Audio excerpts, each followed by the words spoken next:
Good afternoon everyone, Donal Milmo-Penny here from S&P Financial. I'm with my colleague Garfield Spollen this afternoon, and we were going to look a little bit about cohabiting couples buying a house together and how that might affect them from an inheritance tax perspective.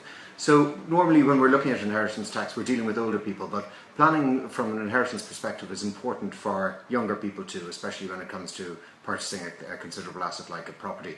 Very basics of that is a married couple passing assets between them. There's no cause for a liability. There's an unlimited tax-free band effectively that they can utilise. A cohabiting couple would be what's known as strangers in blood. So the maximum amount of assets they can pass back and forth between them is 16,250. Not very much really. It's kind of quite easy to get yourself in a bind. Gar, what are the key points that people should consider when they're looking at this? You need to have a good understanding of, I suppose, how the property is owned.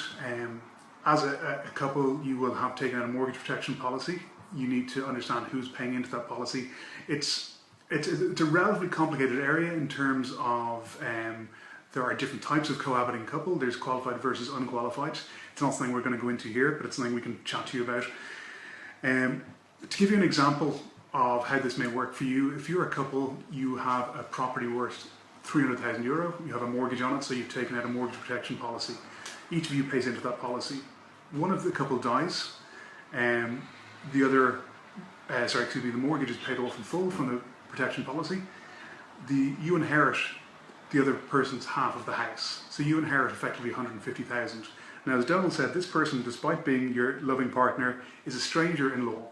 So the inheritance tax threshold is $16,250. So you have an inheritance of $150,000, and you're basically taxed on $133,500 of that, sure, at 1/3. So you end up with a tax liability of 44 odd thousand,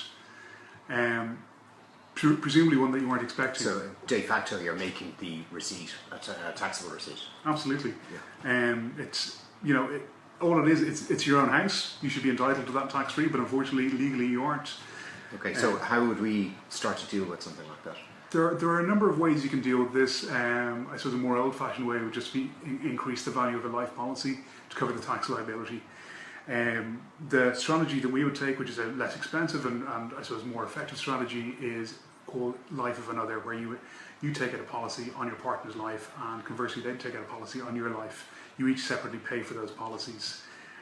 Because you are the owner of that policy, you're entitled to that fully tax-free. Okay, so look guys, there's a fairly simple piece of planning, an important piece of planning I think. A strategy maybe for not making a mistake per se, for a younger person, for a couple looking to buy a property who are unmarried. The other solution might be to get married, but that's a whole different conversation. Well, actually, that's something that's very relevant as well. If you're getting married next year and you own a house together now, you're still complete strangers. You may have a shiny engagement ring, you are still strangers in law. So until you are married or in a civil partnership, you're still going to be liable to an inheritance tax. Okay, so guys, there's a copy of the guide below. You can download that, take a look. Anything you want to know, give us a shout.